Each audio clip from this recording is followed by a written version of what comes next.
Once in a small village lived a young boy named Liam. He was intelligent, curious, and full of potential, but he had one big problem. He could never focus. His mind jumped from one thought to another like a restless bird. If he tried to study, he thought about games. If he started chores, he got distracted by his phone. If he sat to read, he remembered something else he wanted to do. His father often said, "Your mind is like a wild horse. If you don't control it, it will throw you in the wrong direction. Discipline your mind, and it will take you far." But Liam didn't understand. One day, a retired soldier, Captain Harris, who was his friend, visited their village. He was known for training young recruits to focus under pressure. Liam's father told him about the boy's problem. Captain Harris nodded and said, "Bring him to me tomorrow. I'll teach him something no book can teach." The next morning, Captain Harris led Liam to a training field behind his house. A simple obstacle path with ropes, wooden planks, and narrow steps, he said. "Walk through this course slowly. Your only mission is to stay focused. If your mind wanders, the course will punish you." Liam smiled.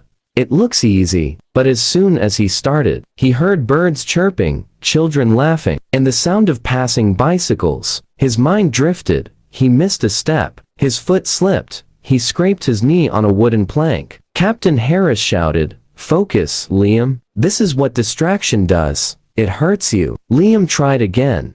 Halfway through, he heard two kids arguing nearby. Instinctively, he turned his head. His arm hit a rough rope and burned his skin. Captain Harris said, "You see, the obstacle didn't hurt you. Your lack of focus did." Liam tried again. This time, he rushed, thinking about finishing fast. He bumped his toe against a raised plank and stumbled. Captain Harris walked to him and said quietly, "Life is just like this course. When your mind wanders, you fall. When you rush, you slip. When you let noise distract you, you get hurt." A disciplined mind moves with clarity, strength, and purpose. For the first time, Liam understood.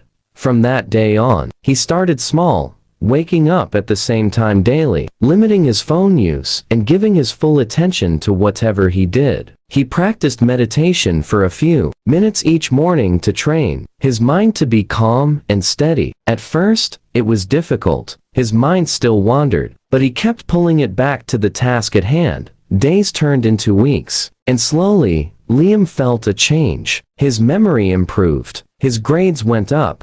Months later, a national competition was announced. Students had to solve complex problems within a limited time. Liam joined. The questions were tricky, and many students panicked. But Liam stayed calm. He focused on one question at a time, just like Captain Harris had taught him with the obstacle course. When the results came, Liam emerged the winner. Everyone in the village celebrated Liam's success. Captain Harris beamed with pride. Liam had shown that a disciplined mind outperforms talent, luck, and even raw intelligence. From that day forward, Liam was known as the boy who mastered his mind. If this story has sparked even a small flame of motivation inside you, don't let it fade. Take action, focus on your goals, train your mind, and face your obstacles with determination. Share this story with someone who needs encouragement, and subscribe so we can continue this journey of growth, strength, and wisdom together. Remember, your next breakthrough begins the moment you decide to take control of your mind. Start now.